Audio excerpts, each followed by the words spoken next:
네, 안녕하세요. 안녕하세요. 네, 간단한 자기소개 부탁드릴게요. 네, 저는 협상하는 변호사 류재현이라고 합니다. 예. 지금은 기업 쪽을 전문적으로 이제 컨설팅하고 자문하고 있고요. 궁금한 게 있는데요. 네네네. 우리가 협상이라고 하면 되게 멀게 느껴지잖아요. 그렇죠, 그렇죠. 일상생활 속에서 우리가 협상을 활용할 수 있을까요? 그렇죠. 사실 모든 게 협상이죠. 예. 오늘 아침에도 저는 이제 제 딸 선율이랑 협상을 하고 왔는데. 딸이랑 협상을 그렇죠. 했다고? 제 딸이 이제 뭐 주말에 에버랜드 가자. 예. 근데 저는 에버랜드를 극도로 예. 싫어합니다. 거기 가면 예. 너무너무 힘들고. 그렇죠. 그래서 저는 그냥 가까운 키즈 카페를 가자.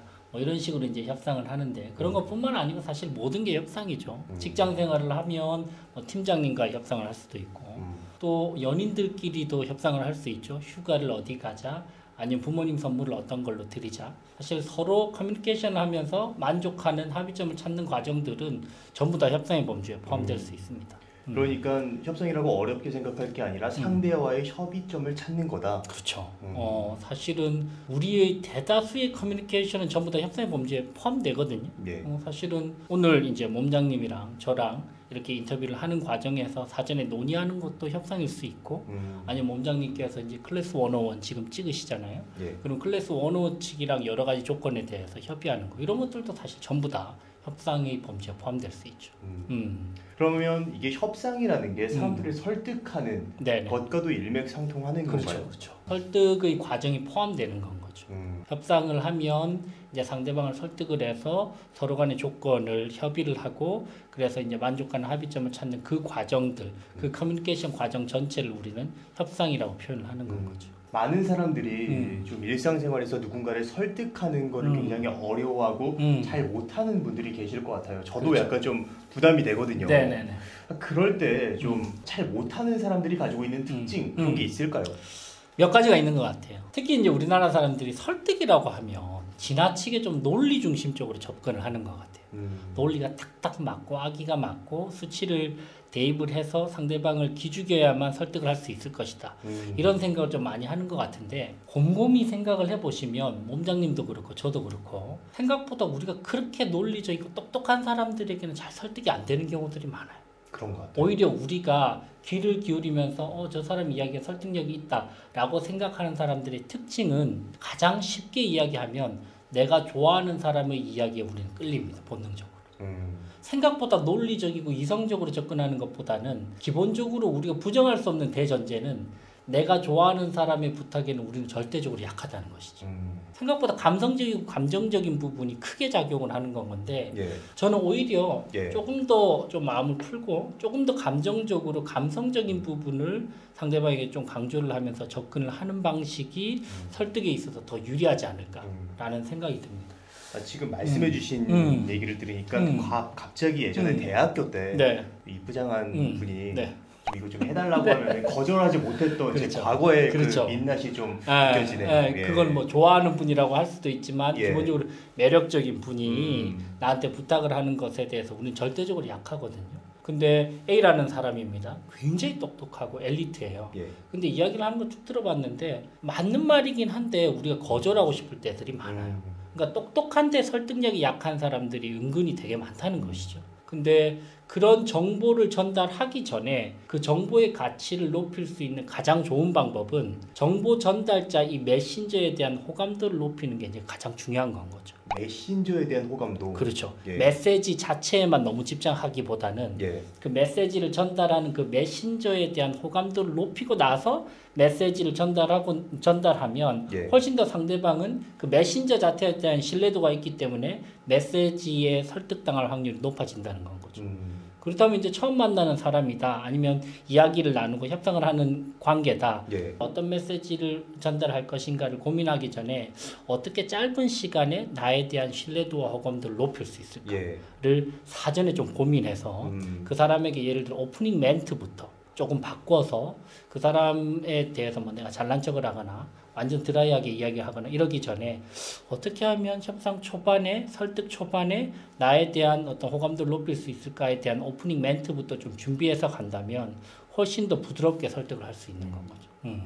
그럼 여기서도 궁금한 게 우리가 그러면 어떻게 사람에게 호감 있고 매력적인 그런 느낌을 줄 수 있는지 그런 실질적인 방법이 좀 궁금해요. 그렇죠. 예. 어떤 사람들한테 호감이나 매력을 좀 느끼시나요? 아니면 마음을 좀 여시나요? 솔직한 사람. 솔직한 사람. 예. 오케이.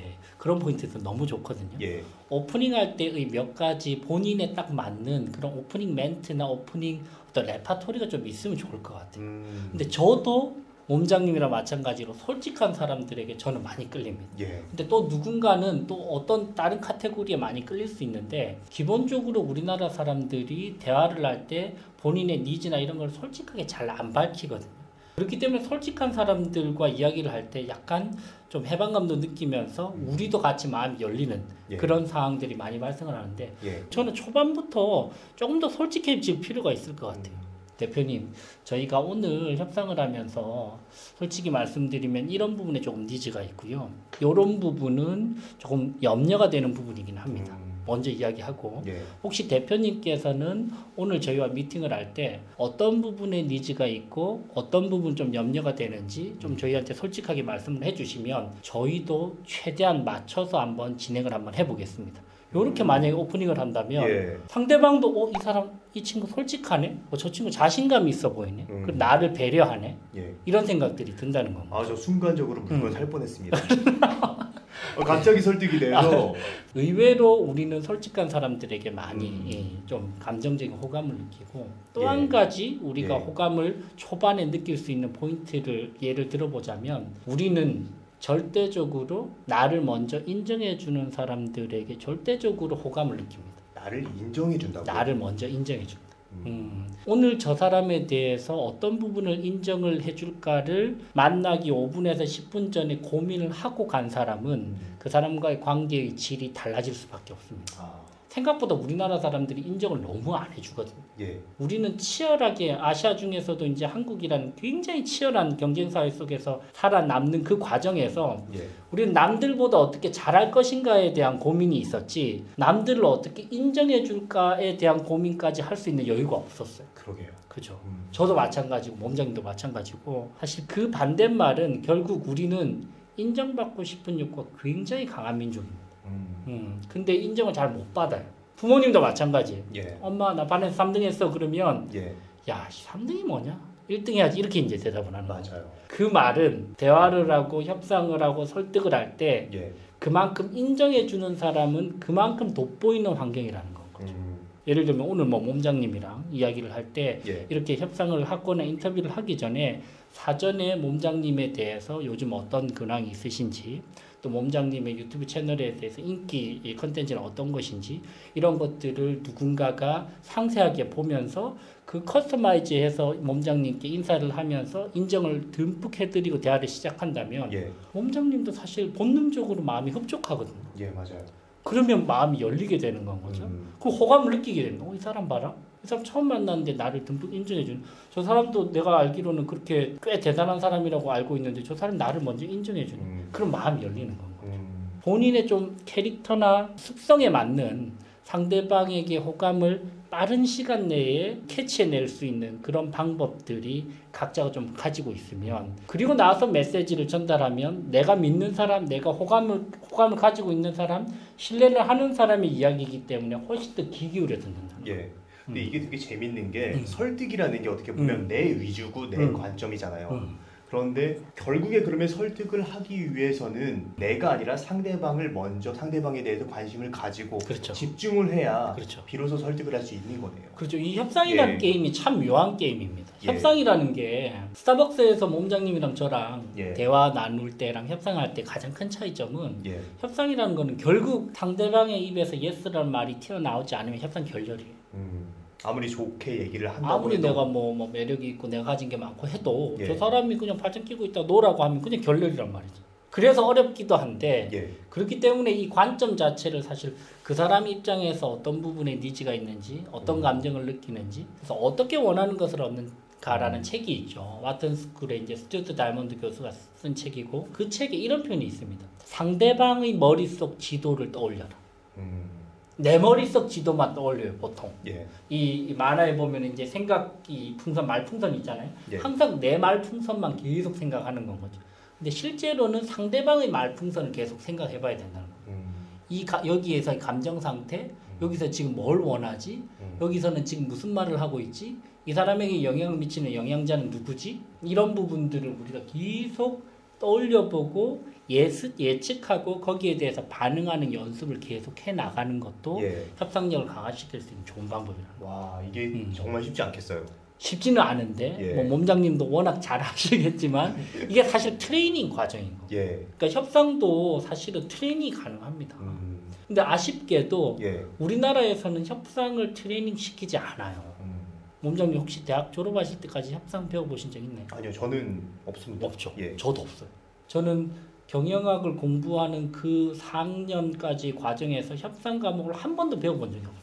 아이러니하죠. 경영학을 공부해서 경제 경영 쪽에 진출할 사람이 협상을 안 배운다. 그거 너무 아이러니합니다. 그래서 제가 너무 답답해서 도대체 외국에서는 어떻게 협상을 가르치는지 보자라고 해서 2016년도에 이제 하버드 로스쿨에 가서 예. 협상을 배워왔는데 그때 제가 만난 변호사에게 물어봤습니다. 니네들은 도대체 몇 살 때부터 협상을 배우니 물어봤더니 13살 때부터 협상을 배워요. 13살이요? 와, 엄청 빠른 중학교 쪽이. 1학년 때 방과후 수업 때 협상을 본인이 배웠다는 건 거죠. 그런 친구들은 매년 그렇게 협상을 트레이닝하면서 설득력을 강화시키고 그런 환경에서 어느 순간 우리도 전부 다 수출 기업들이잖아요. 우리나라 예. 잘 나가는 기업들은 어느 순간에 그런 친구들은 협상을 하다 보면 협상력의 한계를 좀 많이 느끼죠. 왜? 우리는 본능적으로 협상을 해왔어. 체계적이지 않아요. 그래서 제가 이제 협상 바이블이라는 책을 써서 예. 12가지 원칙을 가지고 체계화시켜서 지금 예. 기업 컨설팅, 기업 교육 진행을 하고 예. 있습니다. 제가 책을 살펴보니까 네네. 되게 쉽고 실용적으로 맞아요. 써주셨더라고요. 잘 읽히죠. 네, 그래서 네네. 되게 빨리 그리고 또 인사이트를 느끼면서 읽었는데 이 책에서 가장 좀 실용적으로 사람들이 활용할 수 있겠다 싶은 내용이 어떤 게 있을까요? 협상의 꽃이라고 하면 역시 베트나죠. 베트나요? 베트나. 협상할 때 우리나라 사람들이 가장 민감하게 그리고 가장 많이 활용하는 그런 용어가 뭐냐면 갑을관계. 네가 갑이냐 내가 갑이냐. 그리고 내가 어릴 때 너는 왜 나한테 갑질을 하냐. 이런 표현들을 많이 쓰는데 예. 이 갑을관계의 근원에 대해서 협상하기 위해서는 이렇게 이야기합니다. 무엇이 갑을 만들고 무엇이 을을 만드냐. 나는 왜 을이냐. 그리고 너는 왜 갑이냐. 반대로 또 여러분들이 때로는 갑이실 수 있잖아요. 나는 어떨 때 갑이 될 수 있냐를 생각을 해보면 협상에서는 베트나라는 표현을 씁니다. 베트나는 약자인데요. Best Alternative to Negotiate Agreement의 약자인데 예. 이번 협상이 결렬됐을 때 취할 수 있는 최선의 대안을 베트나라고 합니다. 무슨 말이냐? 예. 내가 누군가와 협상을 할 때 내가 베트나를 확보하고 있다. 내가 협상 결렬 대안이 있다. 이럴 때는 나는 기본적으로 끌려다닐 이유가 없기 때문에 갑이고 반대로 양쪽에서 협상을 하는데 저 사람은 내가 아니어도 되는 플랜 B가 있어. 근데 나는 저 사람이 아니면 안 돼. 예. 이런 관계에서는 처절하게 끌려다닐 수밖에 없다는 거죠. 그래서 이 베트나를 확보하고 있는 관계이냐, 확보하고 있느냐 지금 현재. 예. 그리고 상대방은 어떤 베트나를 가지고 있느냐에 따라서 갑을 관계가 달라진다는 거죠. 스타벅스와 건물주와의 관계에서 누가 갑이고 누가 을이죠? 스타벅스가 갑일 것 같습니다. 왜 그렇죠? 스타벅스는 다른 데 옮겨가면 되잖아요. 그렇죠. 베트나 가점입니다. 예. 그렇죠? 기본적으로 이런 구도죠. 경제학적으로 보면은 예. 스타벅스 같은 경우에는 스타벅스 입점되면 건물의 가치가 높아지고 상권이 활성화되고 그러니까 많은 건물주들이 원할 겁니다. 그렇죠? 예. 그러니까 스타벅스는 베트나가 많은 거죠. 반대로 이 건물주 입장에서는 베트나가 없나요? 건물주 입장에서도 있을 것 같아요. 있죠. 예. 있죠. 있는데 스타벅스보다 더 매력적인 베트나를 찾기는 힘들다는 거예요. 그러니까 베트나가 완전 없지는 않지만 예. 이 베트나 싸움에서는 스타벅스가 이긴다는 거예요. 그러면 건물주가 이기기 위해서는 어떤 전략을 써야 될까요? 건물주도 생각을 해봐야 되죠. 예. 대한민국에 예를 들면 스타벅스가 1000개가 있다. 근데 특정 건물에는 이 스타벅스가 반드시 들어가고 싶은 건물도 있을 겁니다. 예. 그럴 때는 오히려 이제 이 건물주가 갑일 수도 있죠. 아, 그러네요. 그러니까 이 베트나 싸움에서 우리가 어떻게 이길 수 있을지를 치열하게 고민해야 되는 예. 거죠. 그래서 끊임없이 강력한 플랜 B를 만들기 위해서 노력을 해야 되고 사실은 예. 몸장님께서 유튜브 채널을 운영하는 그 전략도 베트나 확보 전략 중에 한 개예요. 예, 사실 지금 얘기해주면서 그 생각이 그렇죠. 나 좀 쓰고 있는 것 같은데 약간 이런 생각을 했어요. 우리 생존을 위한 예. 베트나인 건 거예요. 원래는 예를 들면 이 기업과만 내가 거래를 해야 된다고 생각했을 때 그 예. 이후에 이 유튜브 채널이 탄탄하게 성장을 하고 있다면 이 플랜 B가 있기 때문에 굳이 여기에 내가 안 매달려도 된다는 거예요. 그래서 우리의 경쟁 과정, 우리의 역량 확보 과정, 대체 불가능성 확보 과정은 근원적으로 이 베트나를 확보하는 과정이라고 저는 생각을 해요. 이게 되게 재밌는 게 베트나를 확보하면서 그리고 또 상대에게 관심도 가져야 그렇죠. 그래야 굉장히 성공적인 협상을 그렇죠. 할 수 있다는 베트남만 느낌을. 네. 있다고 본인이 이제 뭐 기부사하고 이렇게 하면 상대방이 기분 나빠서 거절할 수도 있는 거예요. 기본적으로 상대방 관점에서 접근을 하되 나도 탄탄하게 나만의 무엇인가를 가지고 예. 있어야 되고 예. 내가 가지고 있는 그 컨텐츠, 내가 가지고 있는 다른 플랜 B, 역량들 이런 것들을 우리는 베트나라고 표현할 수 있다는 것이죠.